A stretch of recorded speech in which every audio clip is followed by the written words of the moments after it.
Bonjour à tous, aujourd'hui on se retrouve pour une nouvelle présentation d'association. Donc bienvenue, quelle association tu viens présenter aujourd'hui et quel est ton rôle dans celle-ci? Moi je m'appelle William, je représente le CCOF aujourd'hui. Ok, et ça veut dire quoi c'est COF? Ça veut dire Caméra Club hors ses facultés. Au sein de cette association, je suis le responsable matériel et du coup membre du bureau de l'association. Et qu'est-ce que vous faites dans cette association? Alors c'est une association où on fait de la couture, non je rigole, du cinéma, Vas-y. c'est ma blague à chaque fois. Le CCOF c'est une association de cinéma et aussi de vidéo. C'est une association où justement on va pouvoir regarder des films, faire des courts-métrages, monter des courts-métrages, en tout cas tout le processus justement de création d'un film, Mhm.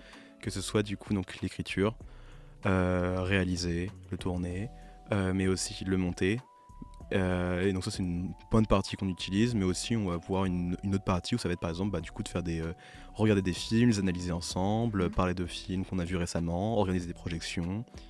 Aussi, on se spécialise un peu de manière indépendante justement dans la photographie, même si c'est pas le principal qu'on fait, on aime bien toucher à tout ce qui tourne autour de l'audiovisuel de manière générale, que ce soit du coup donc voilà comme on dit la photographie, mais aussi du coup la vidéo. C'est ça que je me répète.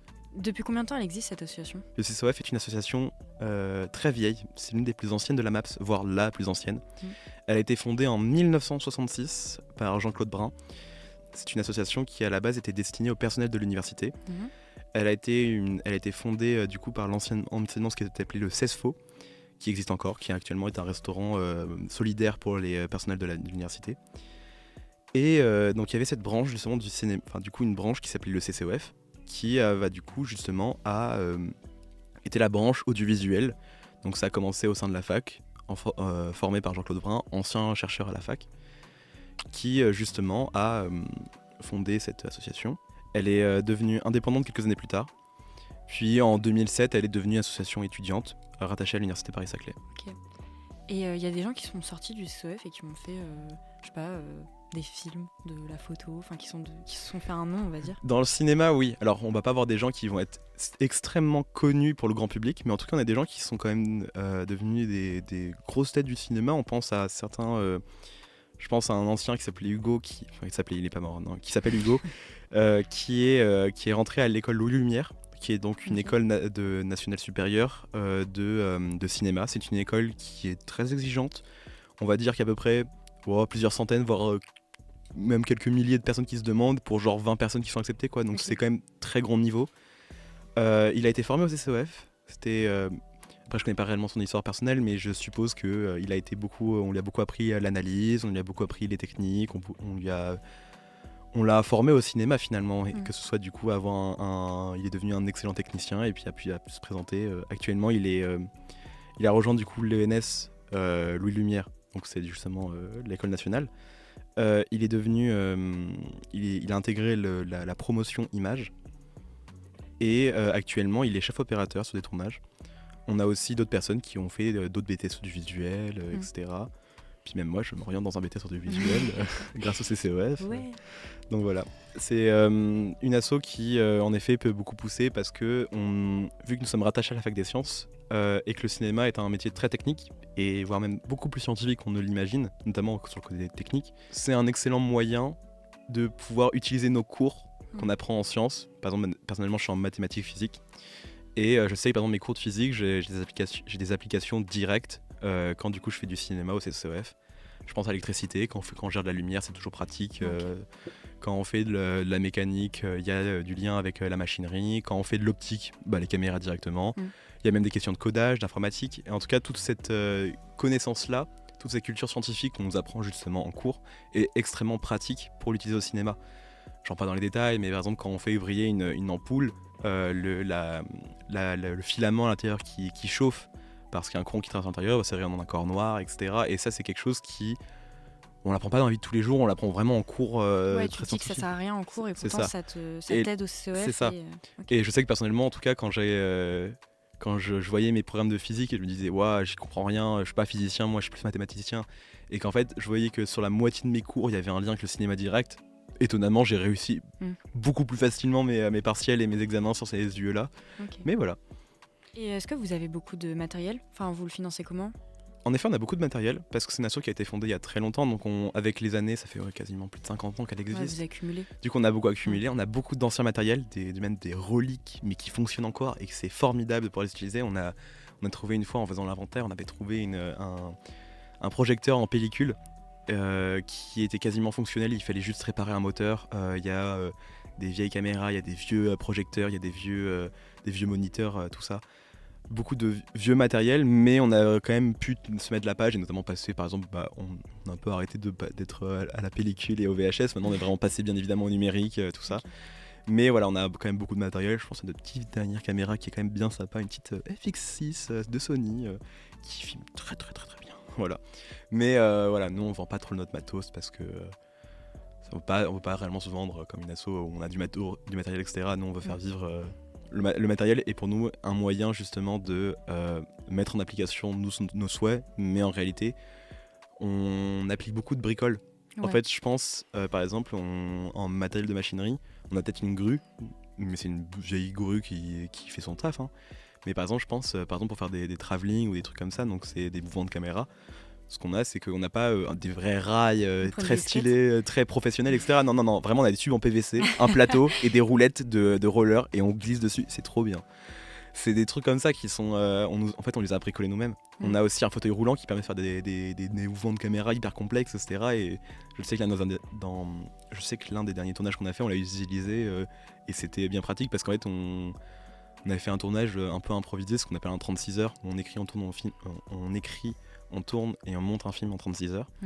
Et en fait, vu qu'on ne sait pas à l'avance quel va être le thème, c'est bien pratique d'avoir ce truc-là à la dernière seconde qui peut nous qui peut nous rajouter des plans de caméra, du coup des mouvements de caméra beaucoup plus complexes qu'un pied posé, tout ça. Mais voilà, sinon on a du matériel vidéo, on a du matériel audio, on a aussi du matériel lumière, machinaux, voilà. Et de montage aussi, on a vraiment un bon poste de montage qui est bien pratique, que ce soit du coup notre ordinateur du local, mais aussi justement du vieux matériel où c'est hyper intéressant, où on voyait du coup un ancien CSOF nous raconter qu'on avait, il y avait deux, en fait c'est que ça fonctionnait avec deux écrans, mais du coup à l'époque c'était des TV cathodiques qui avaient deux lecteurs de bandes magnétiques et il y avait des contrôleurs et genre le setup concrètement il prend l'espace de tout le bureau, de tout un bureau entier et c'est immense alors que maintenant ça tient vraiment sur un écran, un clavier, une souris quoi. C'est des trucs comme ça et c'est toujours amusant de voir le lien, de voir l'évolution technologique.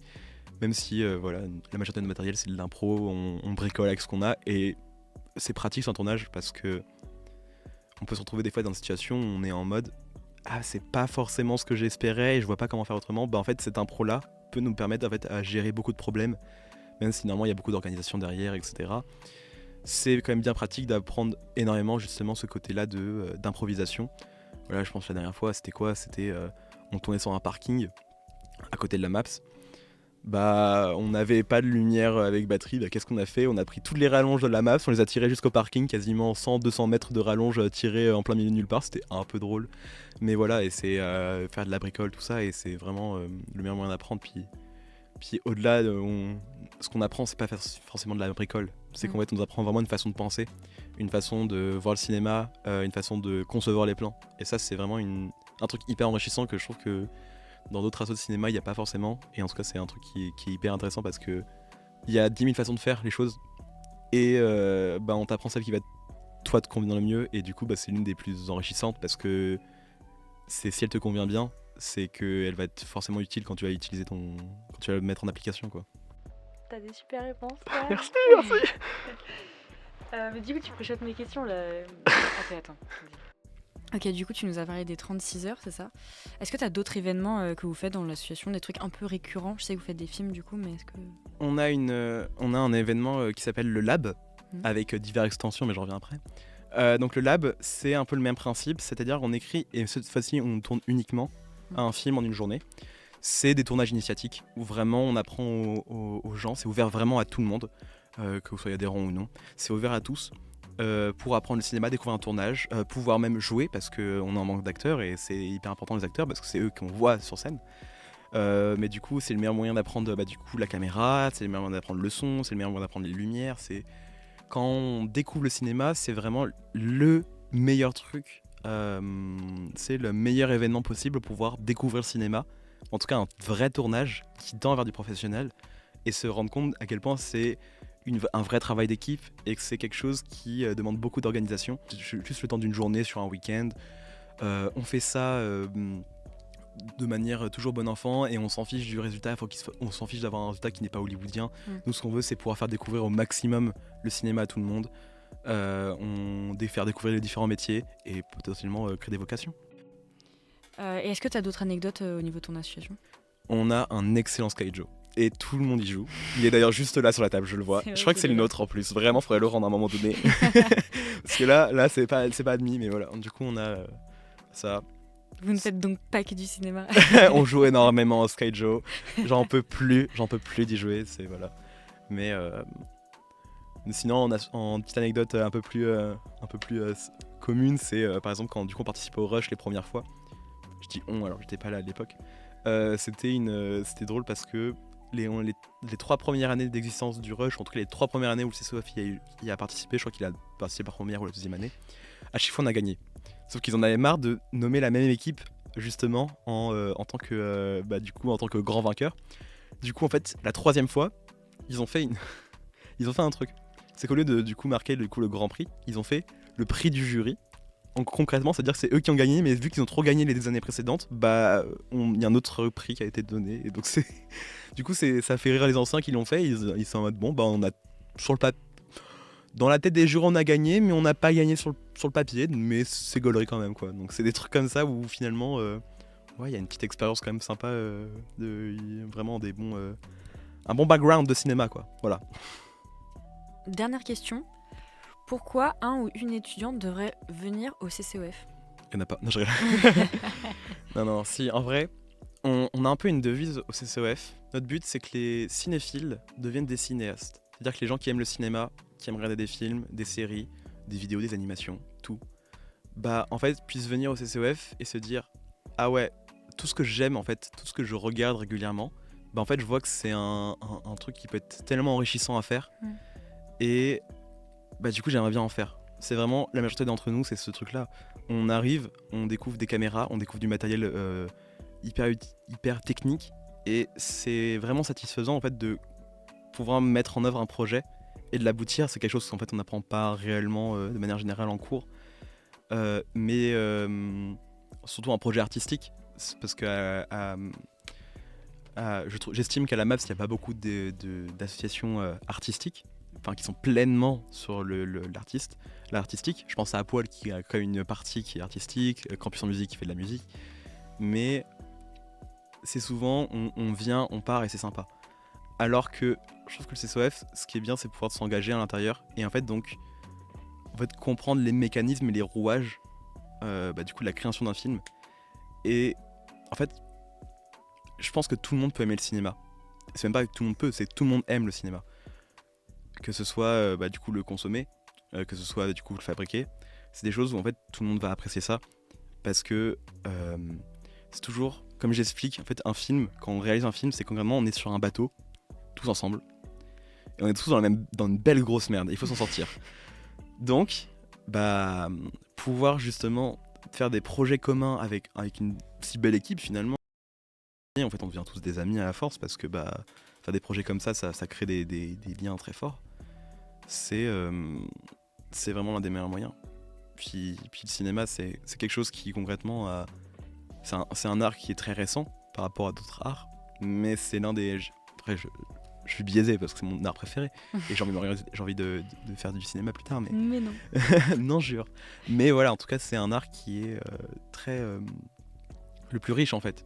C'est celui qui finalement, en l'espace de quelques années, dès qu'il était trop codifié, en l'espace de 2-3 ans, il explosait les codes. Je trouve que d'autres arts, par exemple, je pense la peinture, ça fait toute la Renaissance, c'était des trucs où c'était bloqué parce qu'il y avait le style académique et il fallait pas en sortir. Il a fait attendre les impressionnistes ou les trucs comme ça pour pouvoir renouveler les codes et pouvoir aller de l'avant. Le cinéma, c'est un truc où dès qu'il y en avait marre, ça explosait parce qu'en fait c'est une industrie malheureusement, mais en réalité c'est quelque chose qui va toujours de l'avant, qui pousse toujours à innover, progresser et qui en fait on est en plein développement technologique, et donc c'est l'un des meilleurs moyens en fait de ce progrès technologique va toujours s'appliquer au cinéma, et c'est le but justement de beaucoup de chercheurs. Il ne peut qu'évoluer en fait. Exactement, c'est pas comme certaines, je sais pas, genre certains trucs, genre certains arts où en gros, je pense par exemple au théâtre, même s'il peut innover, mais au bout d'un moment, t'es bloqué avec une scène et des acteurs dessus, avec des décors et des costumes. Maintenant, ce sera du coup dans la finesse de la plume, etc., que ça va innover. Alors que le cinéma, on a des nouvelles technologies qui arrivent. Voilà, tu demandes il y a 50 ans en arrière faire un plan au drone, c'était pas forcément évident. Maintenant, c'est monnaie courante. Il y en a qui se trouvent à, je sais pas, 50 balles sur internet et c'est bon. Alors qu'avant, il fallait louer un hélicoptère ou des trucs comme ça, quoi. Et c'est plein de petits trucs comme ça qui font que finalement, ouais, c'est ça, c'est que c'est un truc qui peut être ouvert à tout le monde. Et puis aussi, c'est un univers qui est extrêmement riche. Je suis désolé, par exemple, je suis beaucoup plus centré sur l'image, mais je pense à des gens qui sont beaucoup plus attirés par le son, par l'audio, d'autres par le montage, d'autres par l'écriture, d'autres par le jeu, d'autres par l'organisation. C'est vraiment un ensemble qui va attirer forcément tout le monde dans le cinéma. Donc quiconque arrive à la fac, quiconque s'intéresse un minimum au cinéma, vraiment devrait passer au CCOF, parce que il y aura toujours quelque chose qui va l'intéresser dedans. C'est vraiment l'art le plus qui recouvre le plus large spectre de capacités, de connaissances et d'aptitudes. C'est tellement varié, c'est tellement riche qu'en fait tout le monde trouvera son compte. Et en fait, nous, c'est ce qu'on essaie aussi de mettre ça en avant, c'est de chacun ses capacités, chacun ses connaissances, chacun ses envies, chacun ses rêves. Fais ce que tu veux, va tester, va découvrir, et on teste, on foire, c'est pas grave, c'est ça l'expérience, c'est le principe. On est dans une fac de sciences, donc on sait très bien qu'on fait des protocoles expérimentaux, la moitié du temps ils foirent et que du coup faut tout recommencer, même principe. Nous c'est ça, on vient, on teste, mais avec une rigueur scientifique, mais on se tient pas au sérieux. Merci William. De rien.